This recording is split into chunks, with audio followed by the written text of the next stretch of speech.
Señor esté con ustedes.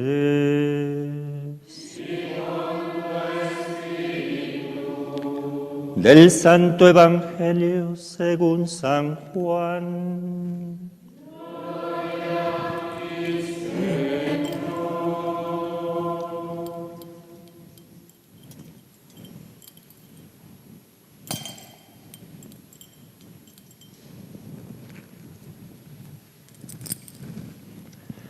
El primer día después del sábado, estando todavía oscuro, fue María Magdalena al sepulcro y vio removida la piedra que lo cerraba. Echó a correr, llegó a la casa donde estaban Simón Pedro y el otro discípulo, a quien Jesús amaba, y les dijo: se han llevado del sepulcro al Señor y no sabemos dónde lo habrán puesto. Salieron Pedro y el otro discípulo camino del sepulcro. Los dos iban corriendo juntos. Pero el otro discípulo corrió más aprisa que Pedro y llegó primero al sepulcro, e inclinándose miró los lienzos puestos en el suelo, pero no entró. En eso llegó también Simón Pedro, que lo venía siguiendo, y entró en el sepulcro, contempló los lienzos puestos en el suelo y el sudario que había estado sobre la cabeza de Jesús puesto, no con los lienzos en el suelo, sino doblado en sitio aparte. Entonces entró también el otro discípulo, el que había llegado primero al sepulcro, y vio y creyó, porque hasta entonces no habían entendido las Escrituras, según las cuales Jesús debía resucitar de entre los muertos. Palabra del Señor.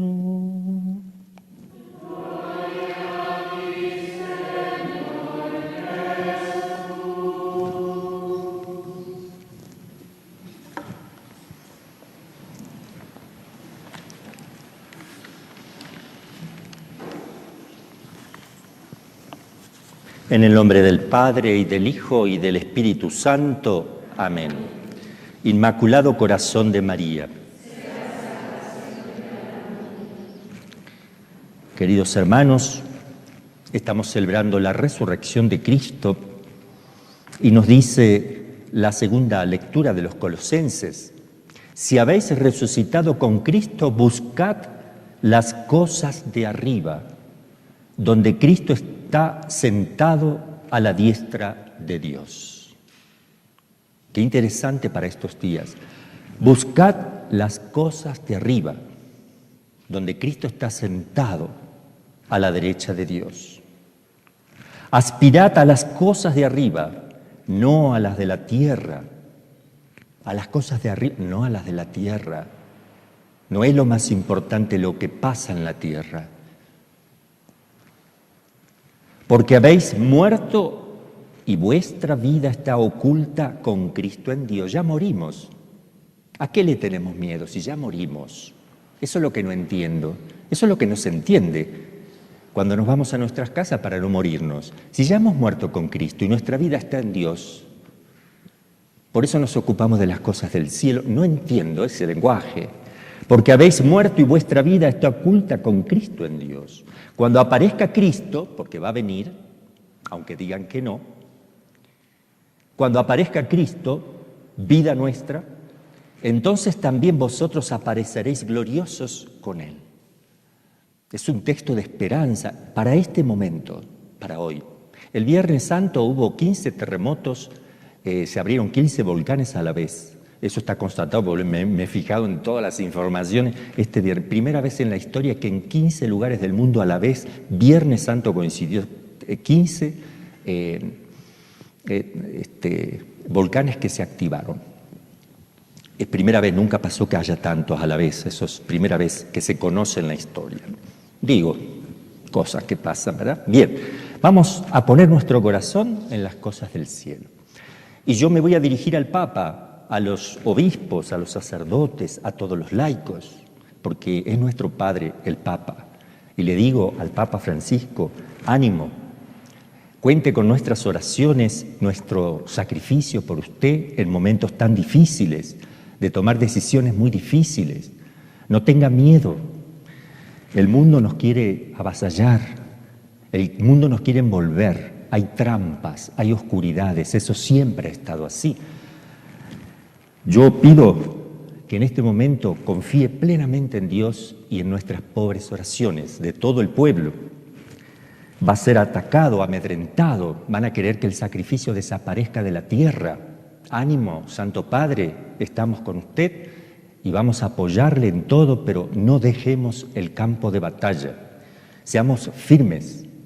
Podemos tener defectos y debilidades como la ha tenido Pedro, que ha sido corregido.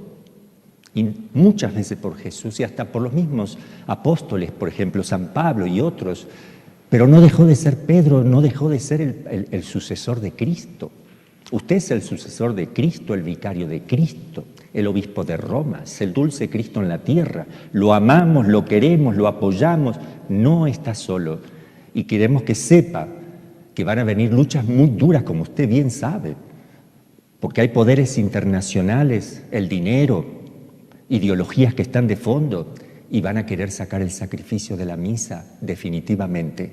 Lo que no pudo hacer Hitler, Stalin, Lenin y tantos otros que han querido cerrar las iglesias, lo vamos a lograr nosotros mismos, autocerrándonos. Las iglesias, no, ánimo. Y a todos los obispos, que hay tantos santos obispos, hay muchos de mucha penitencia y oración, de mucha vida interior, que les pido que nos unamos para hacer fuerza en este momento difícil de la historia. No es el coronavirus el problema es un problema teológico. Está orquestado desde las fuerzas del mal ocultas. No es el coronavirus. Hay complicidad de los medios de comunicación que tal vez son ni siquiera conscientes de lo que hacen. Venden nada más y venden, otros sí son conscientes.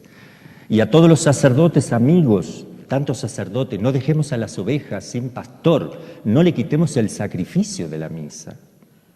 Y pongamos las cosas allí arriba, donde Cristo está sentado derecho, aspiremos a las cosas de arriba, no miremos, no tengamos miedo, no nos van a hacer nada y nos quitarán la vida del cuerpo, pero la Eucaristía nos da la vida del alma, el sacrificio de Cristo nos ha salvado, vivimos en Cristo porque hemos muerto con Cristo en Dios, a través del bautismo ya estamos resucitados con Cristo. ¿Qué nos pueden hacer? Entonces porque me lo han pedido algunos laicos también, ¿cuál es, Padre, qué tenemos que hacer en estos momentos para ayudar a nuestros obispos, a nuestros sacerdotes, al Papa? Ante todo, rezar, hacer penitencia y prepararse para la lucha que ya estamos teniendo, aunque muchos no se dan cuenta. ¿Cuáles son las obligaciones de los obispos según el Código de Derecho Canónico? Para recordar, porque la gente dice, ¿qué puede hacer un obispo? ¿Qué no puede hacer? ¿Qué tengo que hacer yo en este caso? Al obispo lo dejan actuar, el poder civil lo deja actuar. ¿Qué tiene que hacer cuando los gobiernos, los políticos lo presionan? ¿Qué dice el código? Les voy a leer la partecita del código, porque en tiempos de tinieblas hay que iluminar. Yo voy a iluminar con el documento que rige la Iglesia, que está por encima de todo, que tenemos que acudir ahí para ver cómo debemos obrar en los distintos momentos de la vida cristiana. Entonces, obligaciones de los obispos. Fomenten el obispo diocesano con todas sus fuerzas las vocaciones y los diversos ministerios y a la vida consagrada, dedicando especial atención a las vocaciones sacerdotales y misioneras y vida consagrada. Esa es una de las cosas principales, porque la iglesia sin vocaciones se destruye.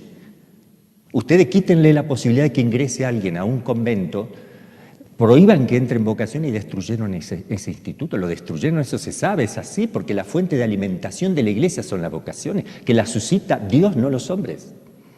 Dice, el obispo diocesano debe enseñar y explicar a los fieles las verdades de fe que han de creerse, hay que explicarle eso, y como lo que estoy haciendo aquí ahora.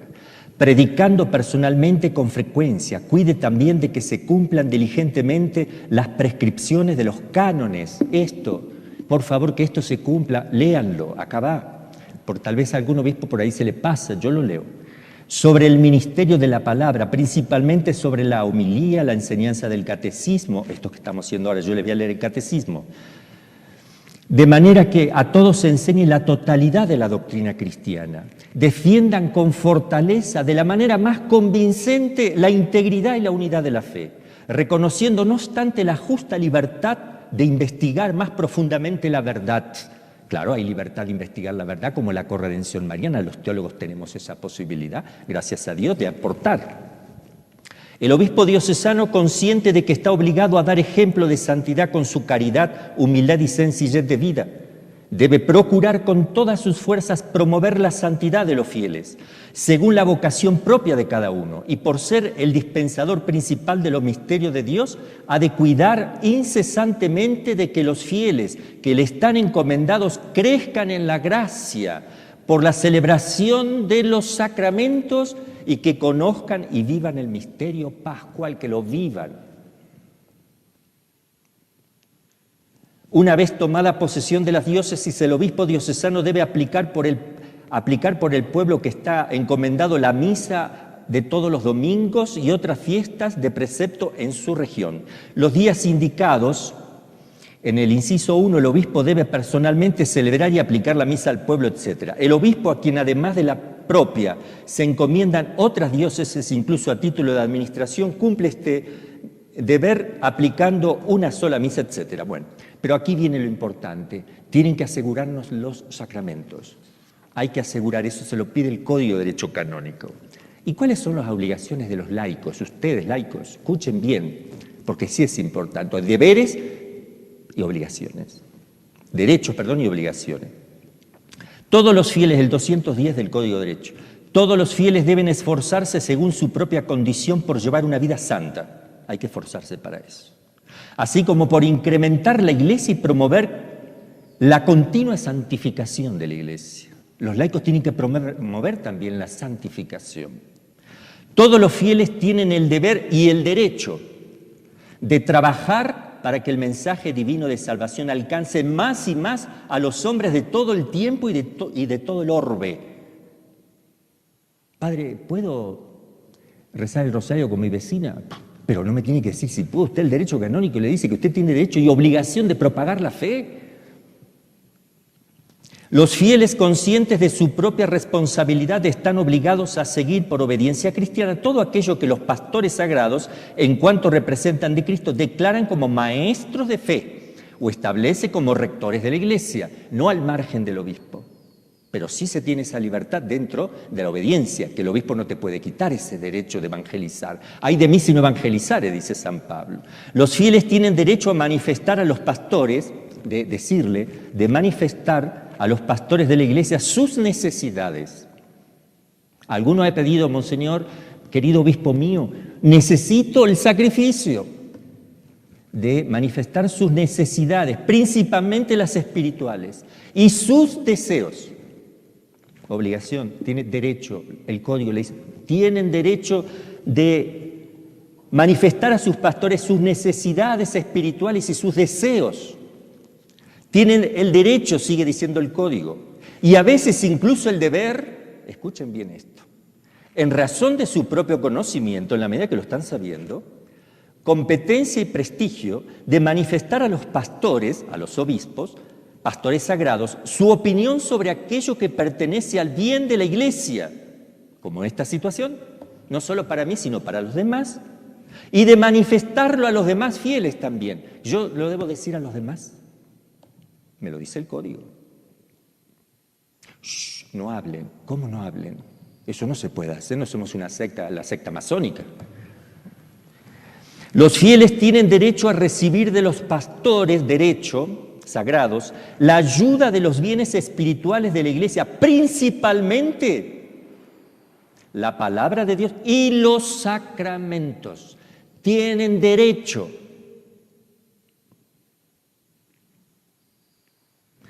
Los fieles tienen derecho a tributar culto a Dios. No lo estamos haciendo. Tenemos miedo al coronavirus. En tu casa. Los fieles tienen derecho a tributar culto a Dios según las normas del propio rito, aprobado por los legítimos pastores de la Iglesia, y a practicar su propia forma de vida espiritual. Compete a los fieles reclamar legítimamente los derechos que tienen en la Iglesia. No andan reclamando derechos, eso es falta de obediencia. Tenemos obligación de reclamarlo. Y defenderlos en el fuero eclesiástico competente conforme a la norma del derecho. Si son llamados a juicio por la autoridad competente, los fieles tienen también derecho a ser juzgados según estas normas del Código, no sin esto. Los fieles tienen el derecho a no ser sancionados con penas canónicas, tienen derecho a no ser sancionados con penas canónicas si no es conforme a la norma legal, si no hay nada contra el Código. Los fieles laicos, además de las obligaciones y derechos que son comunes a todos los fieles cristianos y de los que se establecen en otros cánones, tienen las obligaciones y derechos que se enumeran en los cánones de este título. Puesto que en virtud del bautismo y de la confirmación, los laicos, como todos los demás fieles, están destinados por Dios al apostolado, tienen la obligación general y gozan del derecho, tanto personal como asociadamente, de trabajar para que el mensaje divino de salvación sea conocido, recibido por todos los hombres en todo el mundo, obligación que les apremia todavía más en aquellas circunstancias en las que solo a través de ellos pueden los hombres oír el Evangelio y conocer a Jesucristo.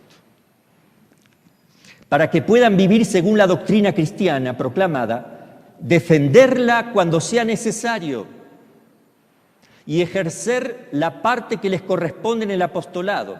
Los laicos tienen el deber y el derecho de adquirir conocimiento de la doctrina, de acuerdo a la capacidad de cada uno, obviamente. Y tienen, por último, el derecho de adquirir el conocimiento más profundo de las Sagradas Escrituras. Tienen derecho a estudiar cuanto más mejor, porque hay algunos que dicen, no, para el laico es suficiente. No, señor. Bien, estos son derechos de los laicos en la Iglesia. Ahora, cierto que acá estamos con una situación extraña, porque siempre a la Iglesia le han prohibido el culto los enemigos fuera de la Iglesia. Es la primera vez que la Iglesia determina, por obediencia, que los fieles no vayan al culto, por una razón temporal. Siempre las persecuciones son por razones temporales, siempre son por cosas de la tierra, pero aspirar a las cosas del cielo donde está Cristo. Siempre es así. A lo mejor presiona el gobierno. ¿Qué pasa si el gobierno está presionando a los obispos y conferencias episcopales, como está sucediendo? ¿Qué hay que hacer? ¿Qué hay que hacer? El Catecismo de la Iglesia Católica nos dice. Es muy simple. Queridos obispos, sacerdotes, laicos, su santidad, con todo el cariño, con todo el amor, haciendo uso de los derechos del clérigo también, que tiene derecho a expresar a sus padres, sus dolores, sus inquietudes. Acá va. Y a los fieles también, aquí va. El ciudadano, dice el Catecismo de la Iglesia Católica 2242, el ciudadano tiene obligación, no derecho, obligación, en conciencia, de no seguir las prescripciones de las autoridades civiles cuando estos preceptos son contrarios a las exigencias del orden moral, a los derechos fundamentales de las personas y a la enseñanza del Evangelio. ¿Qué nos dice el Señor? Santificad las fiestas, tercer mandamiento. No es un precepto, es un mandamiento. ¿Qué significa? Que no lo puede cambiar la Iglesia. ¿Qué es un precepto? Lo que pone la Iglesia, que sí lo puede cambiar la Iglesia. ¿Y qué es? Es la adecuación de ese principio general al orden práctico. Hay un precepto que no lo puede tocar nadie, santificar las fiestas. La Iglesia dice, a ver, ¿cuáles son las fiestas para que santifiquemos? Vamos a poner domingos y fiesta de guardar. Ok, eso lo puede hacer la Iglesia. Pero no puede anular el precepto. No puede pedir que no cumplamos el precepto porque lo presiona el Estado. Tenemos que resistir. Van a ver aquí lo que dice.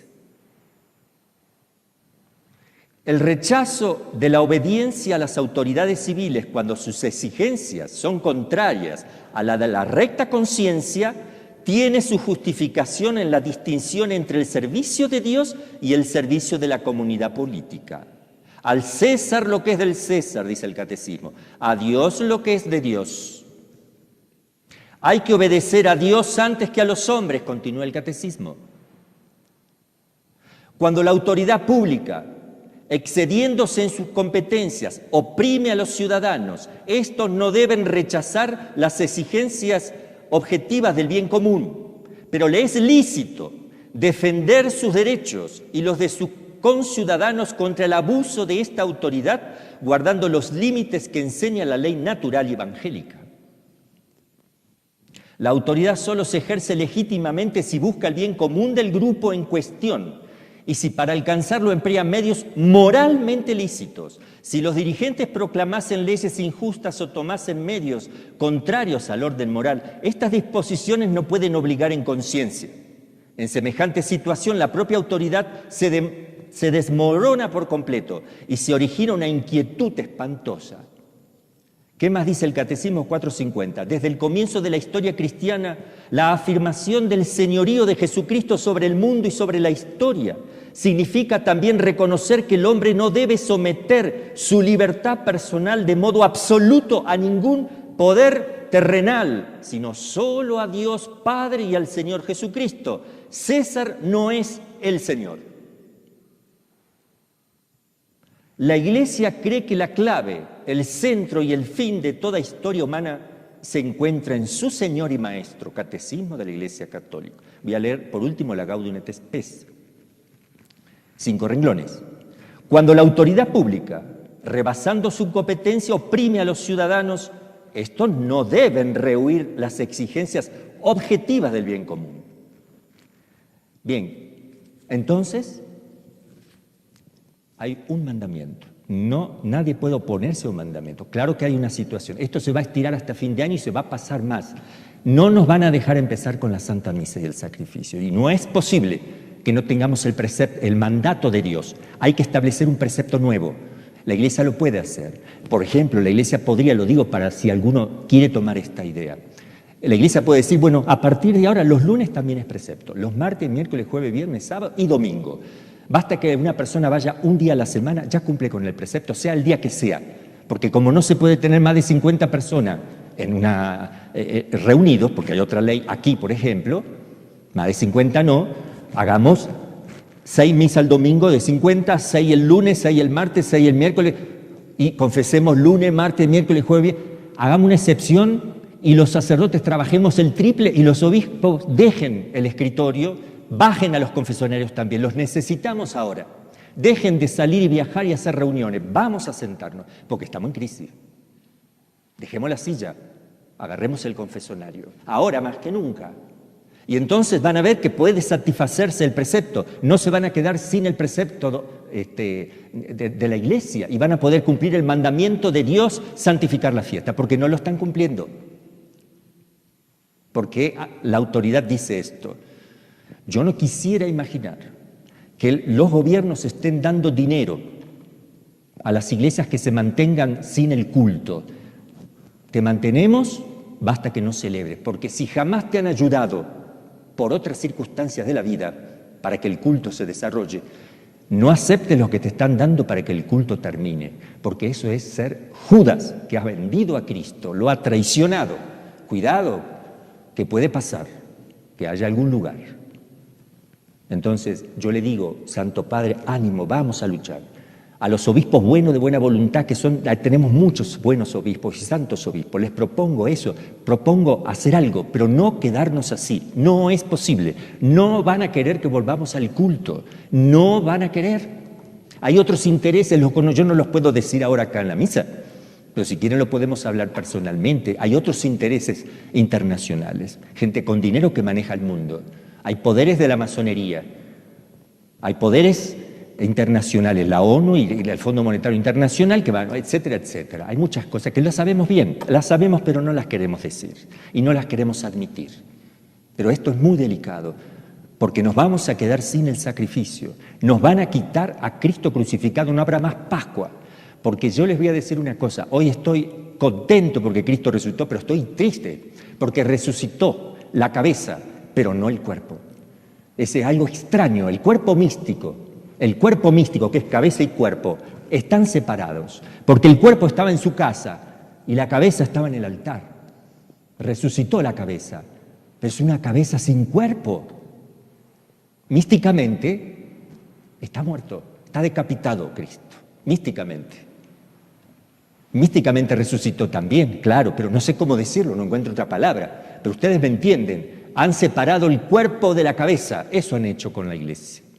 Separaron el cuerpo de la cabeza. Somos un cadáver, estamos muertos en nuestras casas. Mentira que sí, las familias son, porque eso está enseñado por la iglesia, la familia se llama iglesia doméstica, pero ¿por qué no se llama una familia protestante iglesia doméstica? ¿Qué lo diferencia? La Eucaristía, fuente y culmen de todos los sacramentos, la Eucaristía. Si uno va a participar del sacrificio de la Eucaristía y va a su casa, se convierte allí con su familia en iglesia doméstica. Pero si ustedes le quitan el sacrificio y la Eucaristía, ¿cómo podemos hablar de iglesia doméstica? ¿Es un cuerpo sin vida? ¿No está la cabeza? Mentira, no es iglesia. La iglesia es todo el conjunto, cabeza y cuerpo. Yo no soy nadie para decir estas cosas, pero siento que lo tengo que decir con todo el respeto hacia el Santo Padre, porque nosotros lo amamos la autoridad de Cristo en la tierra, a la Virgen María y a la Eucaristía, los tres amores blancos. Amamos a la jerarquía, a los obispos, los queremos con defectos incluidos. Los vamos a seguir amando, vamos a estar siempre en la barca, como sea, pero vamos a hablar, vamos a pedir que nos escuchen, vamos a dar luz, como nos dice el Código de Derecho Canónico, porque nosotros queremos obedecer al Código de Derecho Canónico. Obedecemos lo más alto de la Iglesia. Todos debemos obedecer a esto primero, y entonces la obediencia será... Si todas las ramas están unidas al tronco, todas las ramas entre sí podrán tener conexión por la savia. Pero si solo uno o dos están unidos al tronco y los otros están separados del tronco, ni siquiera van a poder estar unidos a la rama si no están unidos al tronco. Así que tenemos que unificar primero hacia arriba para que entre nosotros quedemos unificados. Creo que esto, bendito sea Dios, y termino con esto de San Pablo tan hermoso. Si habéis resucitado con Cristo, busquen, por favor, busquemos las cosas de arriba, donde Cristo está sentado a la derecha de Dios. Aspiremos a las cosas de arriba, no a las de la tierra, a las de arriba. El pecado, ¿cuándo se hizo un operativo tan grande dentro de la misma madre que amo con todo mi corazón, mi madre iglesia? ¿Cuándo se hizo un operativo por el pecado tan minucioso? ¿Cuándo pusimos gel al alma? ¿Cuándo pusimos protector de boca cuando vamos pasando al lado de un prostíbulo? ¿Cuándo nos pide? Por favor, lo digo simbólicamente, porque no vamos a hacer eso, simbólicamente. ¿Cuándo nos han dado esas protecciones? ¿Cuándo ha gritado la iglesia diciendo esto es pecado? ¿Cuándo ha gritado claramente qué es lo que queremos que respeten de nosotros? ¿Por qué se cae el cristianismo? Porque falta fe. Vamos a pedir esto al Señor. Si tenemos fe, vivamos de las cosas de arriba, porque habéis muerto, ya estamos muertos, no vamos a volver a morir. Ya hemos muerto por Cristo, ya optamos por Jesús. ¿Quién nos puede quitar eso? Si la vida eterna no la puede tocar, sí la pueden quitar a la vida eterna. Si no la defendemos, nos van a quitar. ¿Qué nos da la vida eterna? ¿Qué nos da vida eterna? El que come mi carne y bebe mi sangre tendrá vida eterna y yo lo resucitaré en el último día, porque mi carne es verdadera comida, mi sangre es verdadera bebida. Yo soy el pan de vida. Entonces, sí nos pueden quitar la vida, sí la pueden quitar como la están quitando. El sacrificio de la cruz, la Eucaristía como sacrificio que mira al Padre y la Eucaristía como sacramento que mira a los hombres. Las dos cosas. Nos cortaron la conexión entre el cielo y la tierra, ese flujo, porque la Eucaristía como sacrificio es el acto de Cristo que ofrece infinitamente al Padre, un acto de adoración, acción de gracia, reparación y petición, que el cual se une toda la Iglesia a cada uno de nosotros. Entonces la Eucaristía que mira hacia arriba se llama sacrificio y es directamente dirigido al Padre.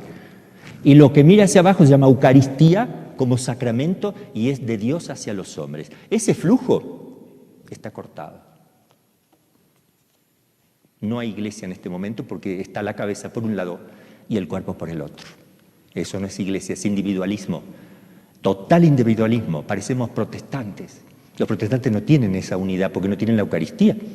La Eucaristía es el sacramento de la unidad de la iglesia. Si nosotros estamos solos en nuestras casas, no estamos haciendo algo bellísimo. Estamos haciendo algo espantoso. Porque si Donald Trump puso murallas y criticamos las murallas que separan a los hombres entre los hombres, Ahora estamos convirtiendo los hogares en lugares amurallados, en cárceles, porque no está Cristo, no está la Eucaristía y no está el sacrificio. No lo estoy criticando las decisiones que han tomado, estoy diciendo que a mí eso no me parece, solo estoy expresando lo que a mí no veo que esté bien. Y hay otras cosas que hay detrás que todos sabemos. Entonces, ¿qué digo? Pongámonos firmes, resucitemos hoy con Cristo, analicemos si vamos a seguir hasta fin de año o tal vez mucho más sin el sacrificio, y quién sabe si no lo sacan por ley, sino porque están tramando eso, lo sabemos que lo están tramando. Abolir el culto que solamente el sacerdote pueda celebrar, y las monjas y monjitos y los monjes en los conventos. Basta. Pero que el pueblo no, porque va contra el derecho humano, como acaba de decir la ONU, la Iglesia Católica. ¿Quieren iglesia? Vayan ustedes, pero dejen al pueblo, no lo toquen. Prohibido el pueblo, porque no será el coronavirus, será todas las excusas que van a meter de ahora en más. Entonces, es el momento de ponerse firme y cambiar la actitud. Es el momento de defender el sacrificio de la misa y de cumplir el mandato de Dios, santificar las fiestas.